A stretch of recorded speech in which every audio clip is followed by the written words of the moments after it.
KBC Channel 1, your true sports partner, will be airing these matches live from Kenya, Tanzania, and Uganda as well. And also, you can be part of this candid conversation. I have two very simple questions. How many times, the first one being, how many times has Kenya played in the African Nations Championship? How many times has Kenya played at CHAN before this year's tournament? Because we will be interact with us on our social media spaces as we are live. And also, I would also like to know how many teams will be participating in the Africa Nations Championship this year. How many teams will be participating in this year's showpiece? Remember, we are live from the broadcasting house and also on our social media spaces, including our KBC digital app. So first things first, allow me to introduce, to rope in my panel of experts. Beginning from my immediate left, we have Honorable Peter Mutuku Mutua, who is the head of Service Delivery Unit at Nairobi County Government. Karibu sana. Asante sana. And next to him, we have our very own Daniel Wahome from the KBC Sports Desk, who has covered a number of sporting events. And just before this interview, we were just kind of trying to look at how many continental events have we had. Wahome, there's something that very, very crucial you mentioned in regards to the magnitude of CHAN for the first time, not only in Kenya, but in East Africa.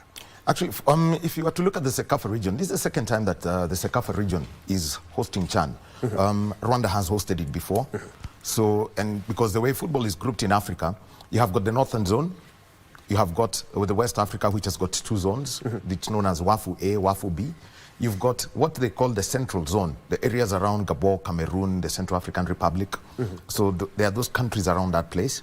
And then you've got CECAFA, which is now the eastern, they call it Central East, and then you've got COSAFA, which is the southern part. So Rwanda hosted CHAN before, I think 2015, if I'm looking at it, but 2015 or 2017. Yeah. So, but for the East African region, these three countries, it's the first time that we are hosting this. Kenya has hosted the fourth All-Africa Games. That was way back in 1987.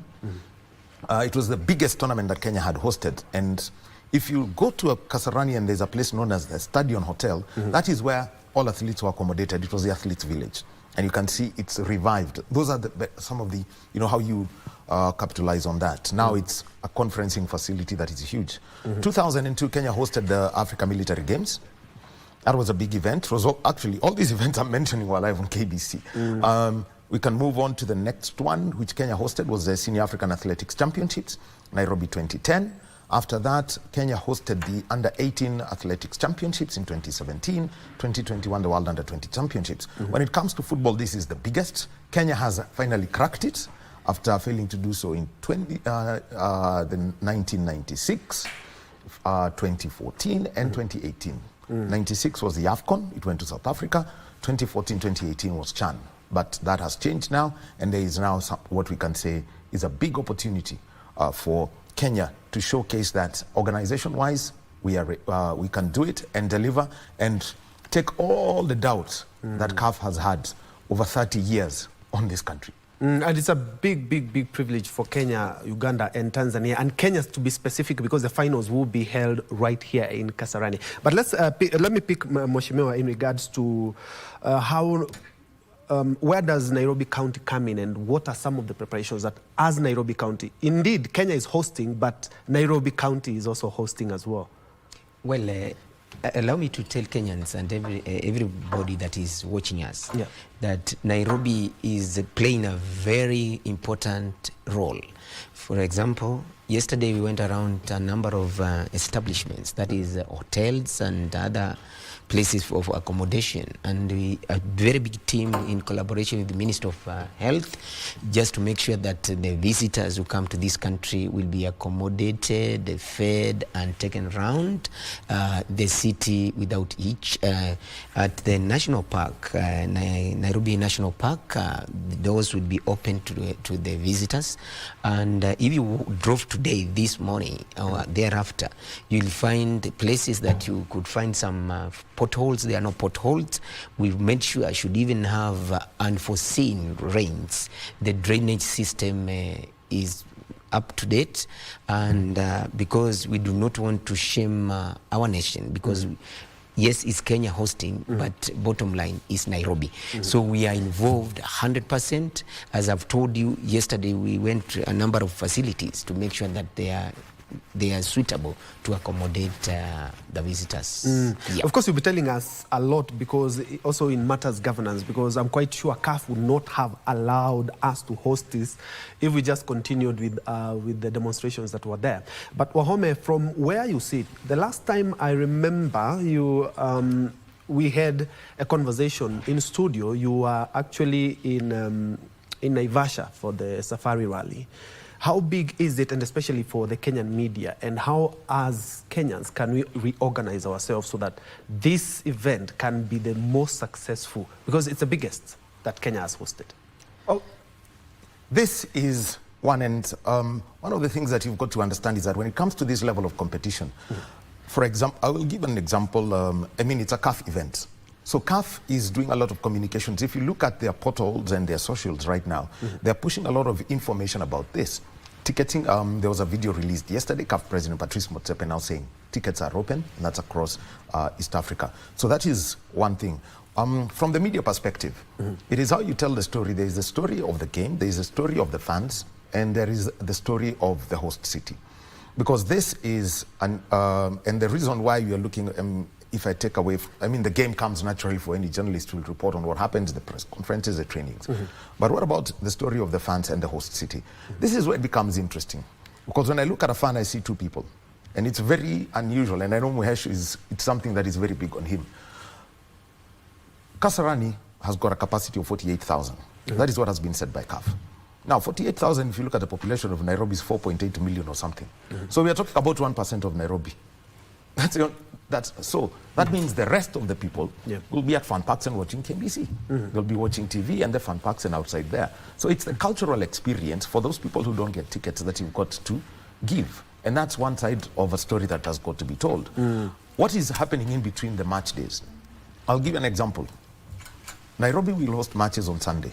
2 matches, one at Kasarani, one at Nyayo. The next matches will be played on Thursday. So what do you do on Monday, Tuesday, and Wednesday? For people who have come in to watch this, you've got to give them a cultural experience. And that is the biggest selling point for any of these tournaments. I have seen what Naivasha has done. Kenya Tourism Board ferried in rally mad funds from Uganda. They took over that town, and you could tell there's a difference in a particular corner, whether it was Soy Sambu, Elementaita, wherever, or even Hell's Gate. You could tell there was a difference at that corner when you've got these people who come in to enjoy the hospitality and what the country has got to offer. So if you take off the perspective from the 1% who are in the stadium, think of these other people who are in this city.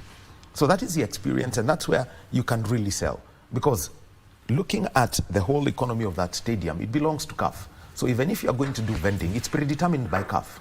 They decide if you're a partner, then you can vend. For the people who would be outside the stadium, it will have to be quite some distance, and the things they can sell, probably flags, the wristbands, little things, because they won't allow food inside.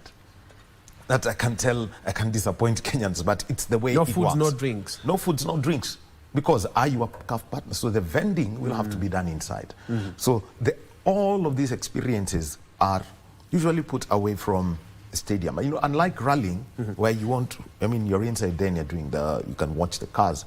Football is restricted to the stadium. So it is these fun parks, the green spaces that Nairobi has. It's where the experience for everybody should be. And that is where you can now benefit from this and the people who are coming in. Kenya is hosting Zambia, Angola, DR Congo, and Morocco. I can tell you straightforward, we have got a very big DR Congo population in Kenya. Zambia, Angola, Morocco, people through business and diplomatic ties are here. And I can tell you they will be in the stadium. But there are others who want to enjoy with you. So what kind of experience do you give to them? And that is the real story, and that's where the full economy can be capitalized. Kenya has got what, you know, the one thing they are trying to break away from and try to use other means for tourism is known as the bush. Now, Nairobi offers the bush. The Nairobi National Park is there. We've got the Arboretum, we've got Karura. So there is, I mean, we've got City Park. City Park, we've got the Ngong Hills. So all around, within one of Nairobi, there's so much green spaces that you can make use of and do the bush experience for all of these people. I've spoken with some people from Nigeria, wherever they are coming. They say, we want to see a lion. They want to see a lion. I mean, that's very easy. I'm quite sure, Mwesh, there are other plans that you also made, especially when it comes to security, because Wahome will bear me witness that we have seen incidents, especially when AFC Leopards and Gor Mahia are playing. We've seen incidents of hooliganism. How is Nairobi as a city ready in terms of making security and also ensuring that there will be no hooliganism that we've witnessed in some of the local matches here in Kenya? You know, it is natural that when you have visitors, you always give your best behavior. Yeah. Even the ones are used to hooliganism, and for this reason, it's not a local match. All of us are pulling together. When it is Kenya playing against another one, we are all together supporting them, and it's our culture, and this needs to go out there. That Kenyans, we have culture that even a thief will never come out when we have visitors. So visitors, you should expect peaceful stay in this city, and our inspectorate team together with the National Police Service, we have made sure that even Uhuru Park, like the time that we don't have matches, and those players from other and officials from across the world, across Africa, you know, because you also expect some people from other parts of the world. It's not, remember, it's not just an African affair. Simply because we are having football as Africans, remember there are also people who are coming to scout for talents so that they can pick on this and that and recruit them in their teams in other parts of the world. So in your free time, we've made sure that going to Uhuru Park, you find a Uhuru Park that is clean and receptive and will meet the standards that we expect across the world.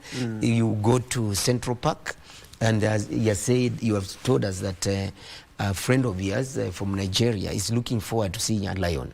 I'm telling you, in fact, in my opening remarks, I said the gates will be open and ready anytime, especially when you are free, you can go to Nairobi National Park. You see the lion, the king of Jago. There are many of them, and any other thing in terms of security, we are up to date.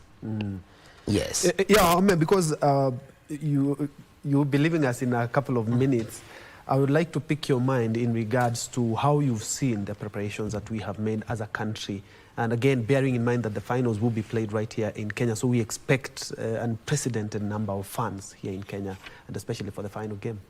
Well, it's very interesting because organization-wise, the LOC chair has been general coordinator, that is Nicholas Musonye. He's been general coordinator for 7 Africa Cup of Nations, 3 CHANs. He has been involved in the FIFA World Cup 3 times. The under-20, age grade World Cups, which Kenya and Egypt and Nigeria hosted. So he's got that experience. So organization-wise, there is a manual and every box has been ticked. Now, when it comes to all of these organizations, at the end of the day, I think the face of Kenya will be safety and security. And so that is, the CAF have got their own safety and security officers. There will be there's a multi-agency task force working around security. So, and we also have got the stewards and also the National Police Service and others who are there. And you see, for Kenya's capacity, in terms of running a football event of this magnitude or an event of this magnitude, there is a lot of knowledge. I can say that Kenya and Ghana provided police officers to work in Qatar 2022 during the World Cup. Yeah. So there is a standard that FIFA wants at a match training venue, the hotel, and also a team training venue, the hotel, and a match. So all that, the entire football ecosystem is well taken care of. So that's one thing organization-wise that we have done. And there is a lot of knowledge because some of the people who are working here, I have seen them work in other CAF events. They are media officers, safety and security officers, general coordinators, and people who also do logistics around it. And so that comes in very handy when it comes to the preparations. And at the end of the day, it is ticking that box every day. Not because Kenya versus DRC on Sunday at 3 p.m. has gone well, then you take it for granted that Kenya-Morocco on Thursday at 7 p.m. that you know, you can relax on it. There is no room for that because the safety manual, remember, CHAN is a proper test for the AFCON 2027. And so the knowledge gained is what should be sustained, and also when it comes to preparation and being very well organized, you know, like Mheshimiwa has said, we are very good at when there are visitors around. Think even when the visitors go, tusahau hiyo kitu ya kusema vikombe ya wageni. We need to keep it straight. So that's the biggest thing. And like I've mentioned, the opportunities are in our green spaces because the stadium, like I mentioned, I mean, Nyayo is holding only 18,000 people. So, but outside of that, there is a lot that we can do. And maybe even as I depart, I will remind people, CHAN, iko KBC. So if you don't get a ticket, you know where to watch.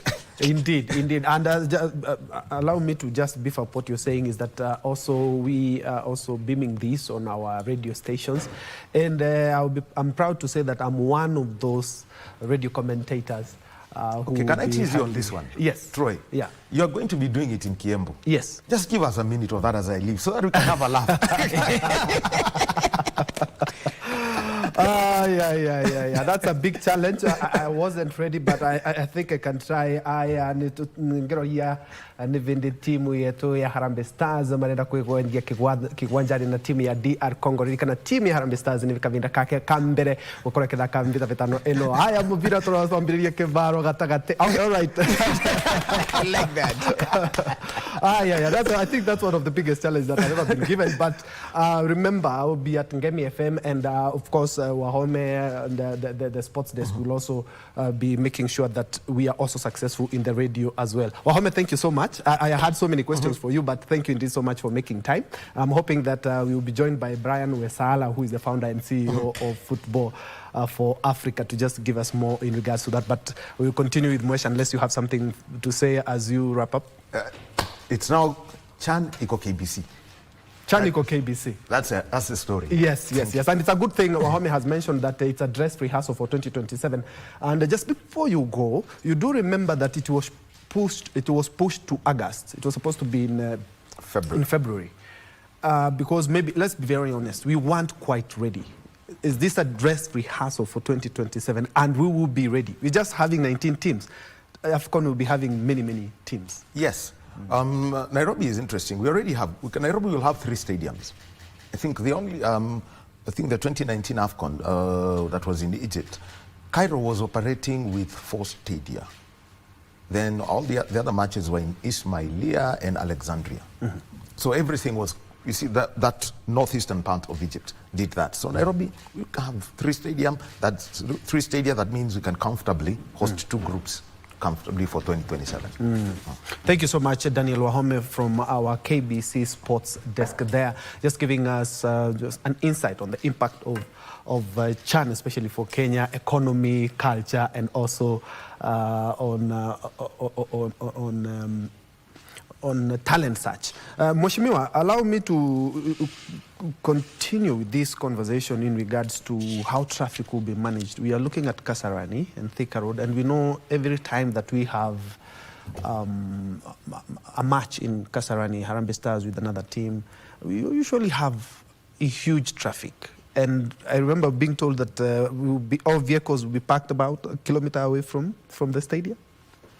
Well, you've said that all vehicles will be parked kilometers away from stadium. That is one of the strategies that we are going to use to make sure that we manage traffic around the stadium, so that even after and before, we are not going to experience some cock-ups and compromise the security of the players, the security of the people who are going to be supporting the foreigners and any other person.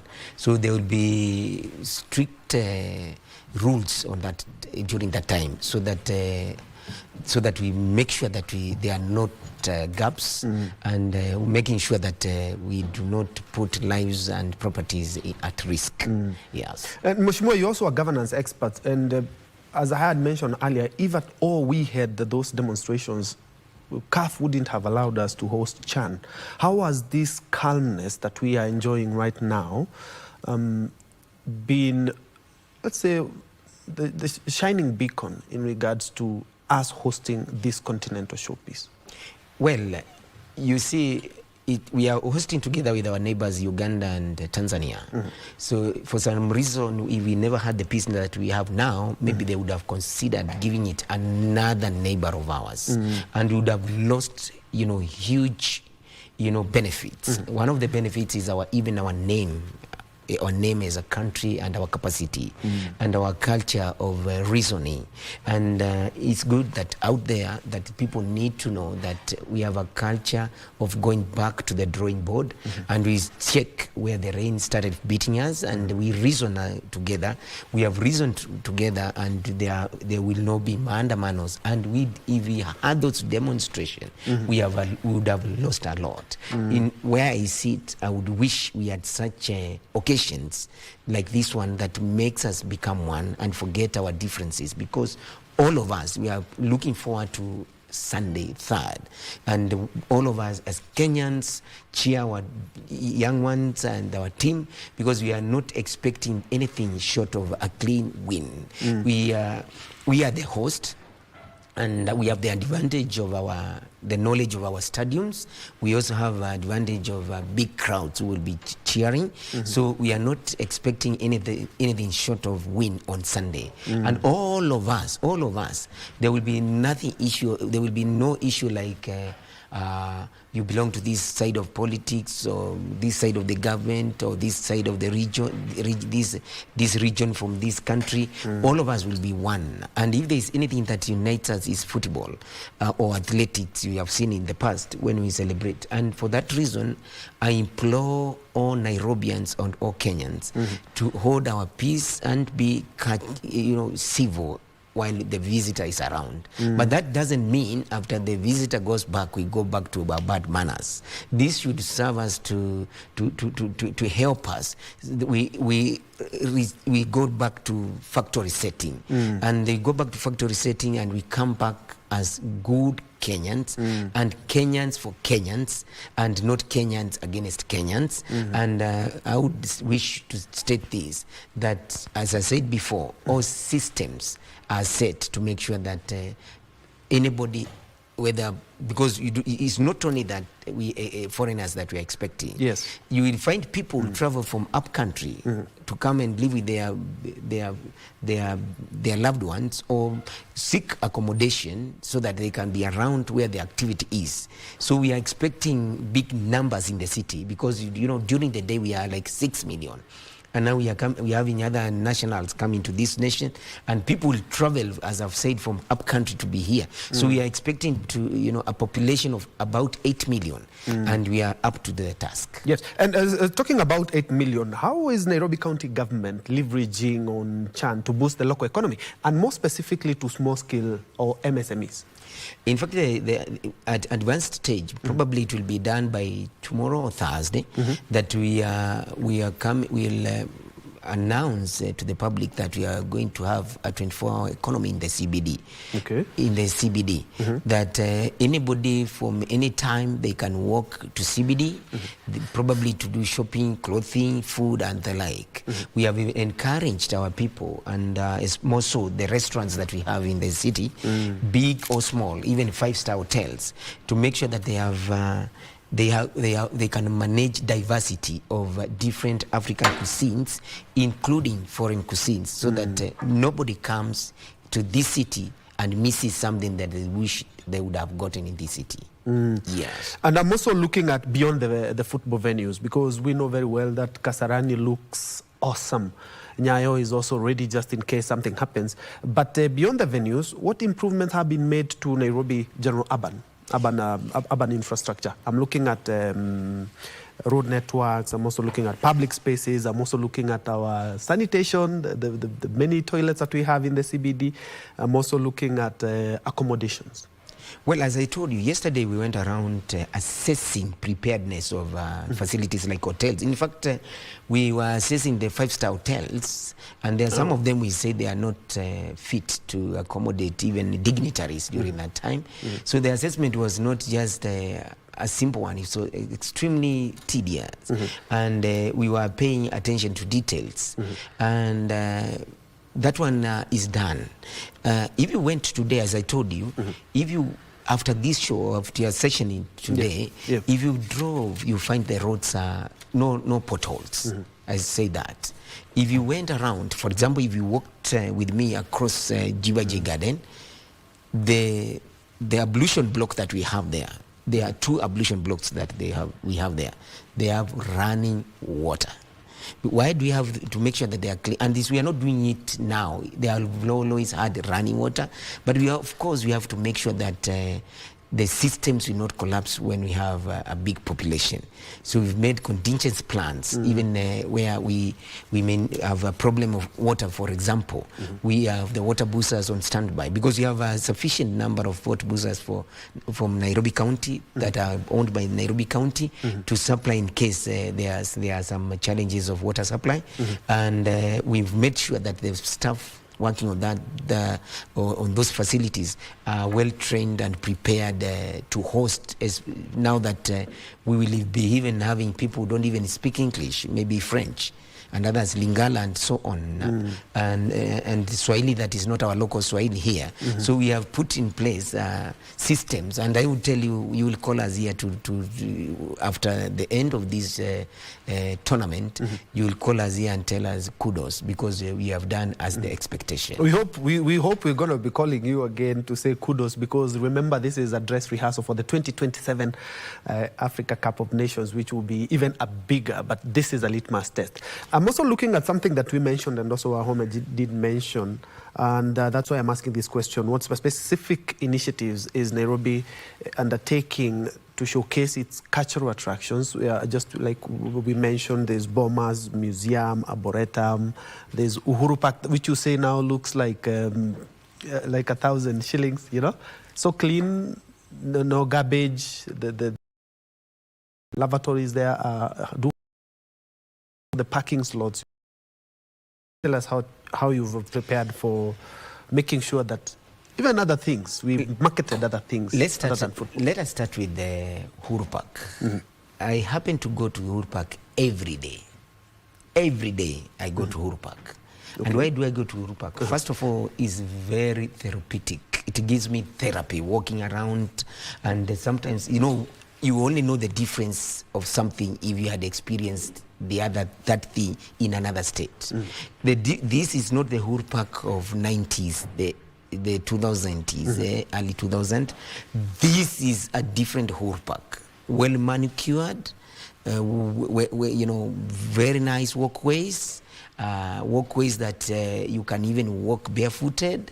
There are people there making sure, mainly after Sunday and Saturday, when we have huge crowds that come to spend time there with their families. On Monday we start the process of cleaning, and we do not just clean the way we used to do. In fact, some of our officers they move around with the magnet. Do you know the power, the need or the importance of a magnet? Just to pick some metals so that should somebody come and they decide to walk barefooted on the grass, they are sure that the grass doesn't have things that can spike them, because we have used all sophisticated ways of making sure that it's clean. That is Uhuru Park. And if you went now, you'll find a Uhuru Park. If you have not been there for many days, I don't know the last time you went to Uhuru Park when you used to go there. Actually, before the renovation. Before the renovation. And let me disabuse something here. There's something I may need to disabuse, because there are people who have been saying that we charge. We don't charge. Uhuru Park is free of charge. The only thing that we require for anybody going to Uhuru Park is to be a good citizen with good intentions, but not with the intentions of going there to pickpocket and to steal from good people. And you've gotten rid of all those people, because Uhuru Park, sometimes you cannot. This is not the Uhuru Park that people would go and sleep carelessly and do things that they would wish. This is a clean Uhuru Park, and as I've told you, even the water we have there, the water which provides some you know, boats there for young ones to enjoy. You know, there even are old people who have never gotten to water with a small boat or something. The waters are clean. They are cleaned every now and then. And let's move from water and talk about security of the parks. We have officers who are manning that park 24/7. Access is controlled. Controlling access does not mean that you have to pay to get inside, but we control access to make sure that inside the park is only good people who are inside the park. But should you think that there is no eye that is looking at you, we will pick you and appropriate action is going to be taken against you. And you move to Central Park, equally good. You move to City Park, people may wish to visit City Park, where they'll see some monkeys and they see, some people see all the graveyards of their relatives from across the world. So City Park is equally ready to accommodate anybody. And then you go off, obviously, Arboretum at its best all the times is clean, security, well organized. So I do not expect any bad report thereafter. Yeah, it's a good thing that you've mentioned all these, including the likes of Bomas, Museum, Arboretum. They are looking international standards. Bomas is under construction. Oh yes, Bomas, there's some renovation. Not really, I would say improvement. Improvement. Because it's going to be world class. Although there are some naysayers who just wanted to oppose good stuff, and they can keep on doing that because you don't expect, even when you are doing well. In fact, even when you did well, people would say it's other powers which has made you become well. But we expect those things, and we just ignore them and move on. It's a good thing that you've mentioned there has been a controversy surrounding Bomas, but for avoidance of doubt, is it being undertaken by the county government or the national government? It is under the national government. Okay. But let me tell you where we come in. You know, people need to know where for example, if something of big magnitude was happening at State House, for example, constructing a big structure, approvals come from Nairobi City County. So even in we are involved in the way of approving. Because any construction that is happening in Bomas of Kenya, we are involved in that way of approving. Construction thereafter and supervision to some extent, it is under the national government. However, the officers from Nairobi City County Planning Department, at the right time, they would walk in and see whether what is happening on the ground is what is supposed to be happening. Now that we'll be discussing matters, controversy surrounding some of the things and clearing the air, there were some cottages that were being built in Ngong Forest. Did Nairobi City Council or Nairobi City County issue approvals? No. Okay. One of the reason they stopped because we were not involved, and sometimes there are rogue people used. For example, now that you are hosting here in KBC, you could be having a sibling somewhere, and the fact that you work for KBC and is a national broadcaster, you could find that one of your siblings harassing people and telling them, you are not going to watch this TV because my brother is the one who is such. I'm trying to use that one to explain something. Sometimes there are things that happen in government, and you find people dropping names of big people, and if you go and talk to the big people, they are not aware, because the person, I think we need to develop a culture. If I came to you and told you I'm sent by a big man, before implementing what I'm asking you to do, you need to be firm enough to tell me that I'm going to confirm from that big man, because if there's a big man in this nation, he's a big man for all of us. So if he's your big man, he's also my big man. If you can access the big man, I can also access the big man, whichever way. I'll call him and ask him whether what you are telling us to do here in Ngong Forest, whether it came from him. And the reason it stopped completely, because there were some lazy bones, just funny characters who are dropping big names to do some their private business. All right, it's a good thing that the head, if you just joined us, speaking to the head of service delivery unit at the Nairobi County government, and we are looking at away from the stadium, everything else, the impact of Chan on the Kenya economy, culture, and infrastructure as well. It's a good thing that he has confirmed. You do remember there were some cottages that were being built in the Ngong Forest, and he has confirmed indeed that Nairobi City County had nothing to do with them, including in matters approvals. And of course, now that CAF has chipped in with some money in regards to the renovations and ABCD, where have you as Nairobi County chipped in terms of resources? Very good question. In fact, this show will be immature if we do not mention the most critical places. Yes. You know, while we are in Nairobi, change of climate, change of weather comes with the different challenges, and that calls for medical attention. Our medical facilities are up to standard. For example, if one of the players or supporters, spectators or so on, or sponsors, if they travel to Kenya, and I need to say this plainly, they travel to Kenya, and God controls timing and happenings, and then you have come with your spouse or your friend, or somebody has just decided to come to watch football. Sometimes the ladies will tell you when they are expectant, the child they are carrying will tell them to sometimes eat stone, and that child could tell the mother it's time to go and watch football. So while in Kenya, should you experience labor pains or you want to medical attention, we have Pumwani, which meets international standards. Mama Lucy, we have Mutwini. So feel free. And any injuries. Some of these hospitals that you're mentioning, in as much as Kenyans would like to exude confidence in how they have been run and how the capacity that they have, remember, just that you could say, like you said, we're expecting about 8 million people. Our facility is ready. And are they equipped fully to capacity to ensure that they can be able to attend to an emergency? The 8 million is a general population. Yes. We are, from 8 million, talk of 10%, which is 800,000. Our facilities, you see the problem, even Jesus himself, I don't know whether you are allowed to quote Bible here, but whatever the case, allow me to be myself. Then KBC can go back to his culture. You see, Jesus himself said, even a prophet is not respected at his backyard.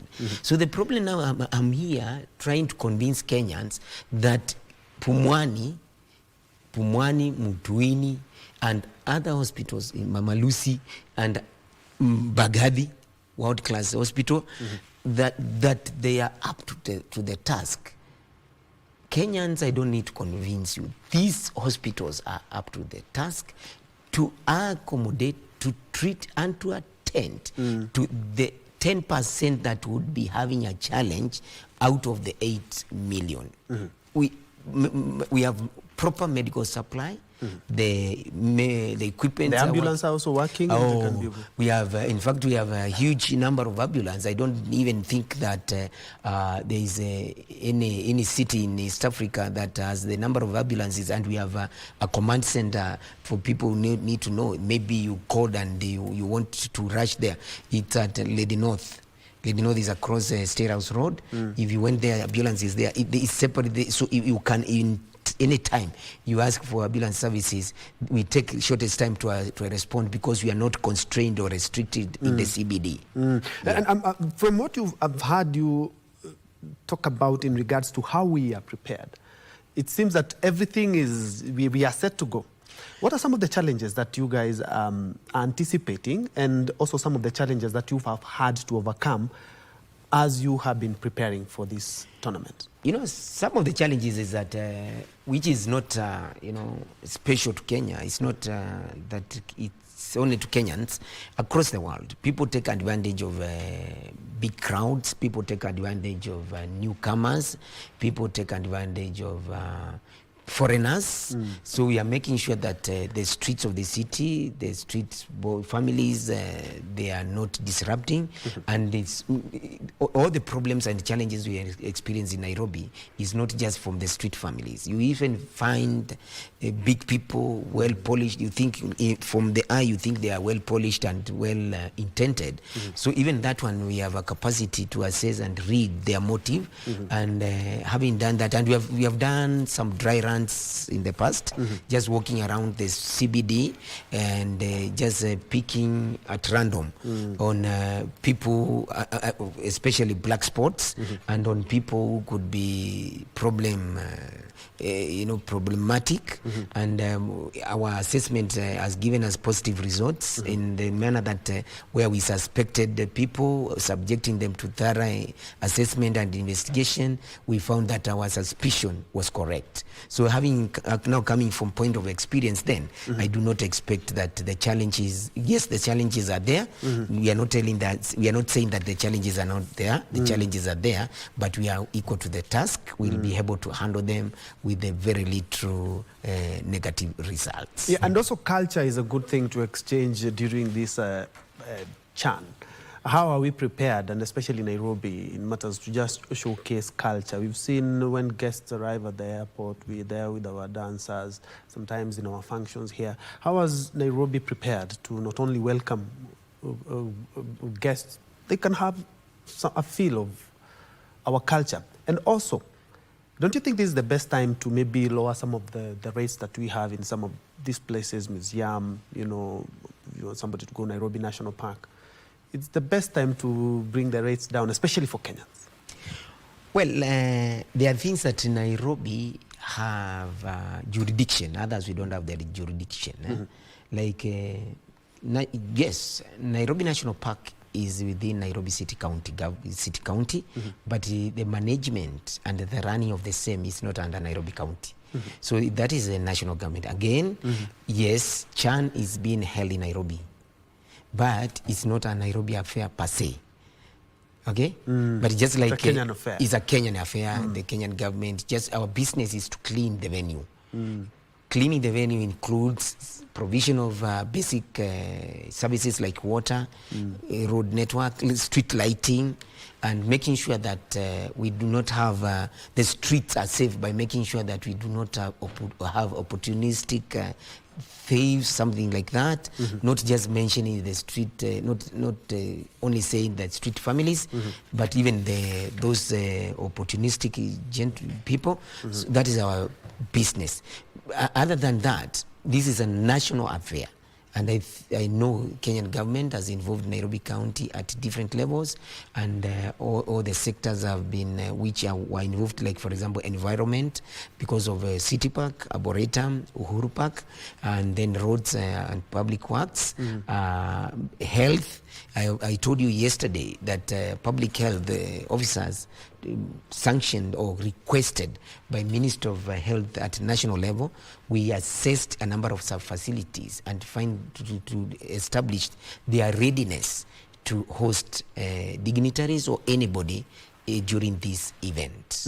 Yeah. And just in case you joined us, this is KBC News Tech, and today we have decided to part from our usual politics and just to talk about something that is bringing Kenya together and also the rest of Africa. There's the African Nations Championship that will be hosted, co-hosted by Kenya, Tanzania, and Uganda, kicking off this Saturday with Kenya expected to play DR Congo for their first match.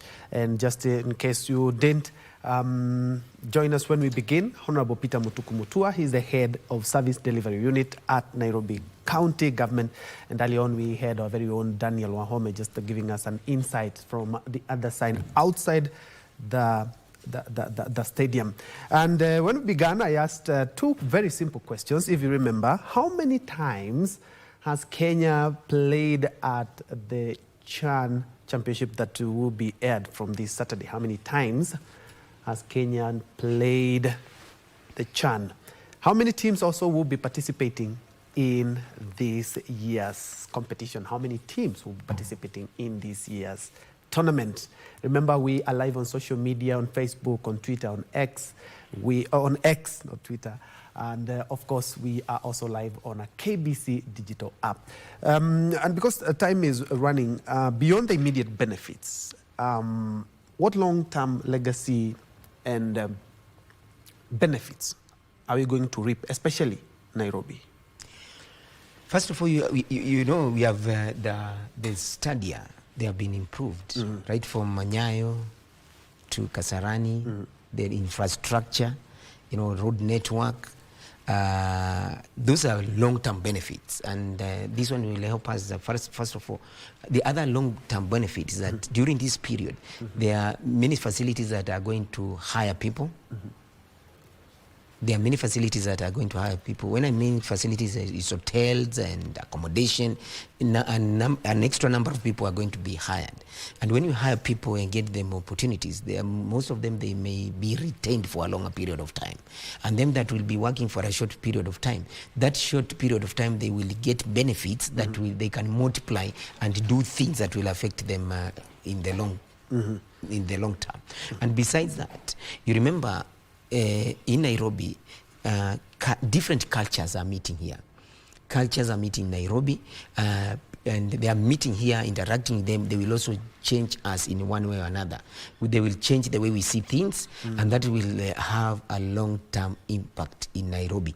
And probably in years to come, the people who knew Nairobi of 2024 going down, they come now in 2027, they'll find a different Nairobi in terms of the mannerism, the way we handle people, because I think after this, we will be a different cultured city, that a city that is well known for people who have good manners, and a city where people tell you this is white, when the people tell you this is salt, and not anything else. So these cultures, when they come, they are going to change us in one way or another. I'm looking forward to be available and around the city, watching and also learning, going to the stadium and interacting with the people who come from different parts of the world. But over and above, this is one of the other long-term benefits that we're going to have in this city. Because I told you, this CAFA plays a platform of scouts from across the world. They'll come and pick on so I implore our boys, and boys doesn't mean young. It's not. We say that because boys play football, men don't play. As old people don't play football. The boys, I pray that you put your best foot forward, so that these people come across the world. We want to hear that from Kenyan team Harambee Stars, somebody has gone to Man City, Liverpool, and those other international teams where the benefits of playing for those teams, it's known. And those benefits, whatever they get, it comes back to Kenya and to change Kenya, their villages, in a positive way. So the benefits are huge. Yes, and I would like you to look straight into the camera for a clarion call for Kenyans and even the fans who will be thronging Kasarani to watch the matches that will be played there. For us to have a CHAN 2024 that is very, very successful. Ladies and gentlemen, camera 4. KBC, this is your channel for CHAN 24/7 is going to show. We support KBC, and fans and any other person, the foreigners and the locals, make this day successful by being a successful person. Successful person is a person that is well collected, thoughtful, and emotionally controlled. Look forward positively and make sure that the fans and all of us, we cheer our team and the rest. And should there be in one way or another, you do not have time to go and watch live matches, tune to KBC. I've been assured before we started this show, I asked whether there will be outages of power. I've been told they have made sure systems are in place that you can watch your football match, your favorite football match, even from the comfort of your phone, streaming, and you watch. If you can go to Kasarani or Nyayo Stadium, make use of your bundles, watch, and be one among many Kenyans supporting the people who come here. And let us, as usual, practice our known hospitality by being kind to foreigners. If somebody asks you something and you do not have an answer, do not dismiss them. reach out to your friend who is across, who's standing next to you, or reach out to the one is standing on your left, on the ahead of your back, and make sure that you help anybody who lands in TCT. God bless you. Watch KBC. Thank you so much. That has been Peter Mutuku Mutua, Honorable Peter Mutuku Mutua, who is the head of Service Delivery Unit at Nairobi County, and just giving us some of the things that we actually didn't know in regards to the last-minute preparations for Kenya, Uganda, and Tanzania hosting the CHAN matches. And I would like to again to stress what he's just said, is that KBC Channel 1, your True Sports partner, will be beaming these matches, and also our radio stations as well. So make a date. When we began this conversation, I asked two very simple questions. How many times has Kenya played the CHAN Championship? And the second one was, how many teams will be playing in this year's CHAN Championship? Mheshimiwa, maybe you can answer, you can help our viewers to answer the question, how many times we've played? You know what you're doing? Yes. You're just setting me up. Because when we started, you allowed me to dwell on other things, and we agreed that you will be giving us the answer. And now that you're not giving us the answer, I will not struggle giving you the answer, but I'll use this opportunity to remind something, because there's something that I had forgotten. And remember to give us the answer, because we started and we had set the rules of the game. That you are going to give us the answer. I concentrate on other things. And one of the things that I had forgotten is I want to state it now. I remember just before we began. So I want to state it now. That remember, the finals will be done here in Nairobi. What a privilege to do the finals here in Nairobi. So the finals, for them to settle to have the finals in the city, they knew that we are able. So as we move to the final, make sure you watch throughout. Then final, let us put our best foot forward. Let us show the world who we are. We dress in Kenyan attire so that the world can pick that these are Kenyan cheering these people. Let us make sure it's a memorable day.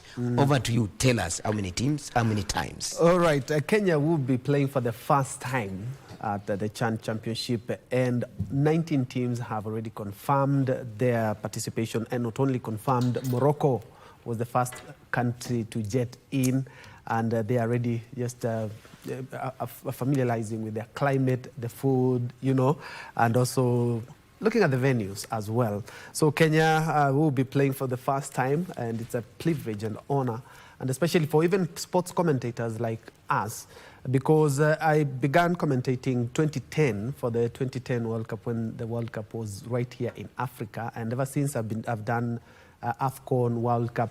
But this is quite different this time around, because for the first time ever, we are hosting the CHAN.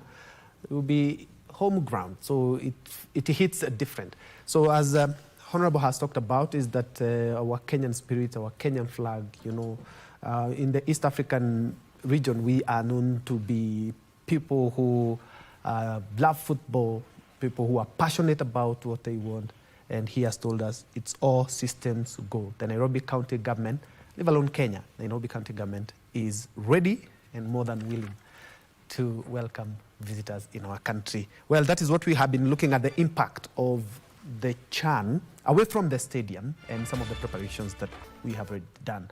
On our second hour, we will, as I mentioned, we will be having an interview with Dr. Ouma Oluga, the PS Medical Services, that will be conducted by my colleague Marie Yambo. But here in studio, we'll be having Jessica Shirakushe, who is a physiotherapist. Remember, at the end of the day, a lot of action that will be beginning this weekend. You need to know 2 or 3 things in regards to physiotherapy. I'll be back in a moment.